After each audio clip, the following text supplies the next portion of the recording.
2월 14일 화요일 새벽 예배를 하나님께 드리겠습니다.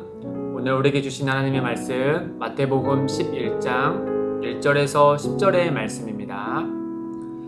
예수께서 12제자에게 명하기를 마치시고 이에 그들의 여러 동네에서 가르치시며 전도하시려고 거기를 떠나 가시니라. 요한이 옥에서 그리스도께서 하신 일을 듣고 제자들을 보내어 예수께 여짜오되 오실 그이가 당신이 오리까? 우리가 다른 일을 기다리오리까? 예수께서 대답하여 이르시되 너희가 가서 듣고 보는 것을 요한에게 알리되 맹인이 보며 못 걷는 사람이 걸으며 나병 자가 깨끗함을 받으며 못 듣는 자가 들으며 죽은 자가 살아나며 가난한 자에게 복음이 전파된다 하라. 누구든지 나로 말미암아 실족하지 아니하는 자는 복이 있도다 하시니라.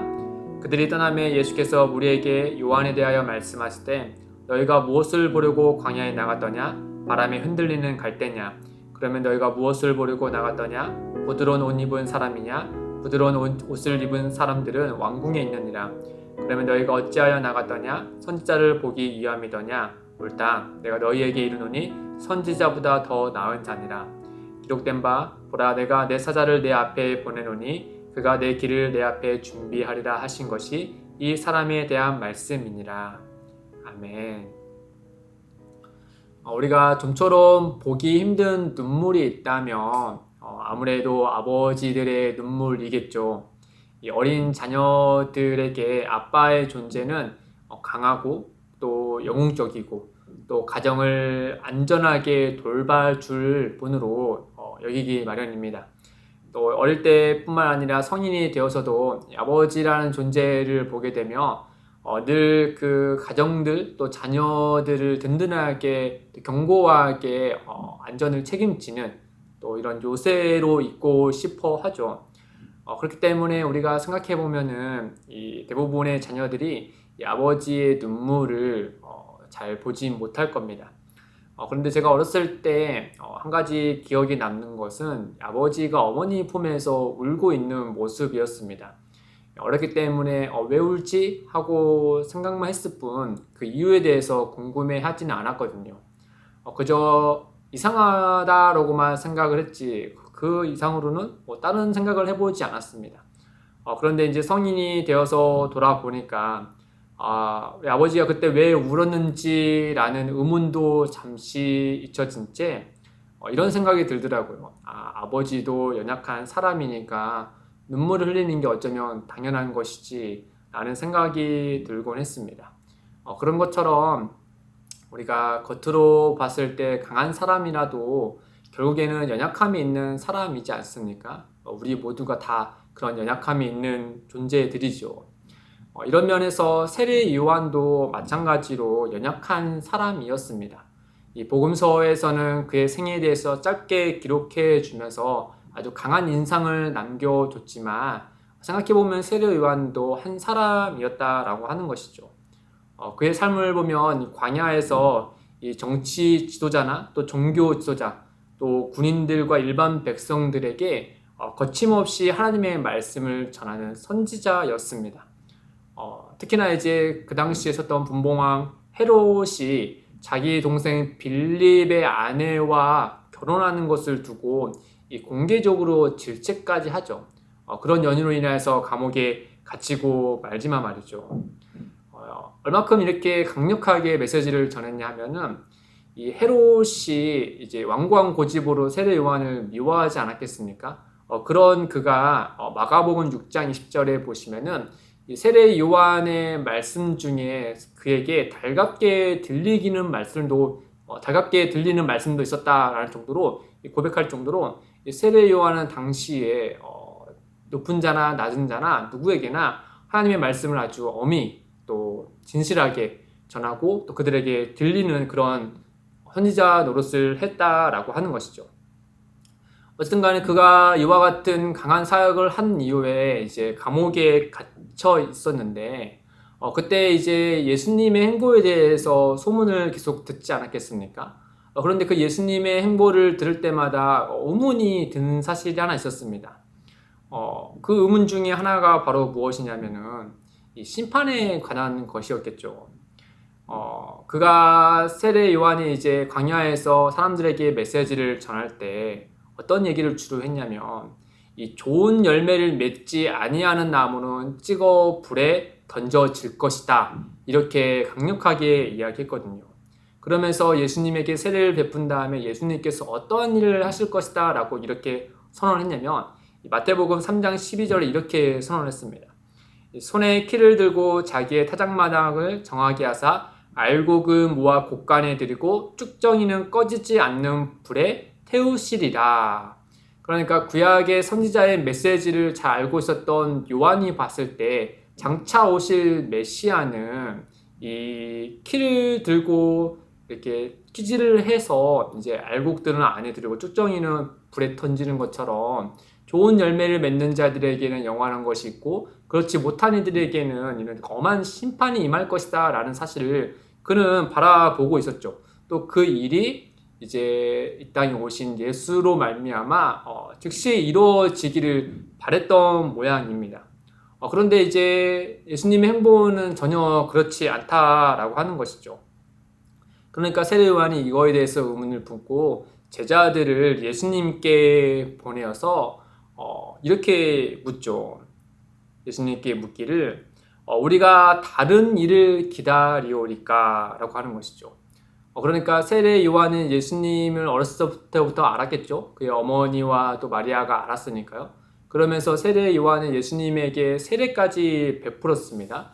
그리고 성령께서 그와 함께 하신다라는 사실을 알았고 또 사도 요한의 표현에 의하면 세례 요한이 그 예수님을 향하여서 보라 세상의 죄를 지고 가는 하나님의 어린 양이로다 라고까지 말한 사람입니다. 그런 그가 예수님의 행보를 보면서 의문을 든 채 예수님에게 뭐라고 물어보냐면은 우리가 다른 일을 기다리오리까? 그러니까 우리가 알고 있는 메시아가 당신이 맞습니까? 라고까지 의문을 품은 채 예수님께 물어봤다라고 하는 것이죠. 그러자 예수님은 요한의 제자들에게 요한이 판단하는 기준과 다른 증표를 메시아적 증표를 그들에게 알려주시죠. 5절에 보시면 맹인이 보며 못 걷는 사람이 걸으며 나병 자가 깨끗함을 받으며 못 듣는 자가 들으며 죽은 자가 살아나며 가난한 자에게 복음이 전파된다 하라. 이 모든 것들이 이사야서 61장 1절에 나와 있는 메시아가 하실 사역에 대해서 예수님이 본인이 지금 그와 같은 일들을 하고 있다라는 사실을 그들에게 알려줍니다. 그가 맞다라고 이런 메시지를 전한 것이죠. 그래서 이제 제자들이 다시금 요한에게 돌아갑니다. 그러면서 예수님은 세례 요한에 대해서 나중에 계속 말씀해 주세요. 그가 이제 비록 이렇게 의문을 품은 채 오긴 했으나 그가 다른 선지자보다 더 뛰어난 선지자이고 또 그 말라기 선지자가 예언하여서 광야에 외치는 소리, 그 외치는 자가 바로 이 세례 요한이다 라는 사실을 그에 대해서 변호하여서 사람들에게 알려줍니다. 오늘 이 말씀 가운데 우리는 어떤 걸 하나 좀 발견했으면 좋냐 하면은 바로 6절의 말씀입니다. 6절에 예수님께서 이렇게 말씀하시죠. 누구든지 나로 말미암아 실족하지 아니하는 자는 복이 있도다 라고 하시죠. 여러분 생각해보면은 이 강한 또 정말 위대한 사명을 받은 세례 요한도 예수님을 오해하여서 실족하는 일에 들어설 뻔하지 않았습니까? 그런데 하물며 오늘날 우리가 이 땅에 살아가는 우리 가운데 아무리 믿음이 좋은 성도라 할지라도 또 목회자라 할지라도 우리는 언제든지 실족하는 일에 들어설 수 있다라는 사실을 우리는 알아야 한다라고 하는 것이죠. 물론 그런 실족한 일에 벌어지지 않으면 가장 좋겠으나 예수님도 분명히 말씀하셨듯이 실족하는 일이 없지는 않을 것이다 라고 말씀하시지 않았습니까? 그렇기 때문에 우리는 늘 연약하기 때문에 이에 대해서 미리 생각하고 또 거기에 대해서 준비하는 자세를 가져야 된다라고 하는 것이죠. 그런 면에서 우리는 세 가지를 좀 기억했으면 좋겠습니다. 하나는 바로 무엇이냐? 누구든지 실족할 수 있다는 것을 인정하는 것이죠. 아무리 겉으로 위대한 사역을 하고 또 믿음에 강한 사람이 있다 하더라도 결국에는 이 땅에서 살아가는 우리는 연약하기 때문에 누구든지 어떠한 상황에 있든지 실족할 수 있다라고 하는 겁니다. 그런 연약함 우리가 먼저 인정할 때 그 다음이 보이는 것이죠. 둘째는 바로 무엇이냐? 실족하거나 실족할 위기에 있는 이들이 우리 곁에 있다며 우리는 그들을 위해서 기도해 줘야 된다라고 합니다. 그들의 실족한 것을 두고 비난하고 판단하기보다는 그들도 우리와 똑같은 연약한 존재라는 사실을 우리가 인정하고 그들을 위하여서 함께 기도하는 자세를 가져야 된다라고 하는 것이죠. 이는 또 우리 스스로에게도 마찬가지겠죠.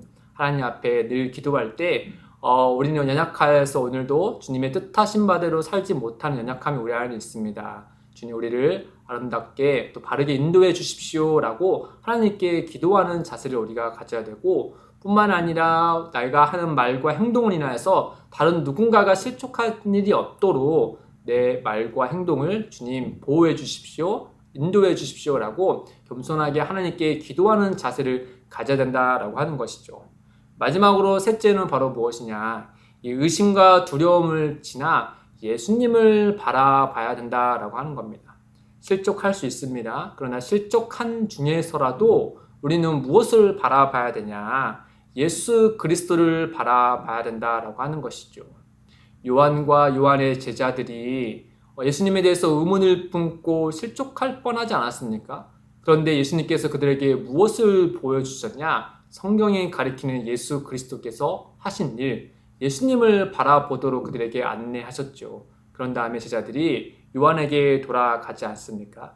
마치 베드로가 물 위에 계신 예수님에게 걸어갔을 때 예수님을 바라보고 걸어갔을 때 물에 빠지지 않았습니다. 그러나 예수님을 바라보지 않았을 때 물에 빠졌죠. 그런 다음에 다시금 예수님을 바라보고 내민 손을 붙잡았을 때 그는 안전하게 배 위에 올라설 수 있게 되었죠. 그런 것처럼 우리는 이런 의심과 두려움이 있을지라도 또 실족하는 일이 있더라도 결국에는 다시금 예수님을 바라볼 때 회복할 수 있다는 사실을 기억하고 우리는 늘 그 앞에서 겸손할 뿐만 아니라 또 우리 주변에 혹시나 실족하는 일이 있다면 그들로 하여금 예수 그리스도를 바라볼 수 있도록 빛을 비춰줘야 되고 또 길을 안내해 줘야 되는 것이죠. 사랑하는 성도 여러분, 우리 어린이들 찬양 중에 잊지 마세요라는 찬양이 있습니다. 그 가사는 이런데요. 흔들릴 수 있어요. 의심할 수 있어요. 걱정할 수 있어요. 실망할 수 있어요. 그래도 잊지 마세요. 영원히 함께 하시는 하나님을 끝까지 기다리세요. 날 사랑하시는 하나님. 사랑하는 성도 여러분, 이처럼 우리는 연약하기 때문에 흔들릴 수 있고 의심할 수 있고 또 걱정과 실망할 수 있습니다. 세례 요한도 그랬잖아요. 그러나 우리와 영원히 함께 계시는 예수님이 계시다는 사실, 또 우리가 그 예수를 바라볼 때 우리가 온전히 회복할 수 있다는 사실을 우리가 함께 기억해야 될 것입니다. 그런 마음과 또 그 함께 하신 예수님을 바라보면서 이 시간 하나님 앞에 기도하시기를 주님의 이름으로 축복드립니다. 함께 기도하겠습니다. 하나님 아버지, 우리는 연약하여 늘 흔들리는 삶을 살고 있습니다. 그럼에도 불구하고 주저하지 않는 것은 우리와 늘 함께 하시는 하나님이 계시기 때문임을 고백합니다. 늘 그 은혜를 기억하고 믿음으로 살아갈 수 있도록 우리를 인도하여 주옵소서. 특별히 주님, 우리 중에 또 우리들 주변에 연약하여 실족한 채로 힘든 시간을 보내는 이들이 있습니다. 그 일로 예배를 멀리하고 교회를 멀리하고 또 하나님과 거리를 둔 채 살아가는 이들이 있을 것인데 주님 그들을 불쌍히 여겨 주십시오. 우리가 그들을 위해서 기도할 때 주님 우리의 기도를 응답해 주셔서 그들이 다시금 주님께 돌아올 수 있도록 다시금 주님을 바라보고 회복할 수 있도록 주께서 함께하여 주시옵소서. 감사하며 예수님의 이름으로 기도드립니다. 아멘. 오늘도 두 가지의 기도 제목을 두고 기도하겠습니다. 첫째, 흔들리고 의심하고 실망과 걱정이 앞설지라도 언제나 우리와 함께 하시는 예수님을 바라보게 하옵소서. 둘째, 기쁨의 되는 교회가 실족한 이들에게 회복의 길이 되게 하시고 그들을 위해 기도하여 그리스도께로 인도하는 교회가 되게 하옵소서. 이를 위해 함께 기도하며 나아가겠습니다.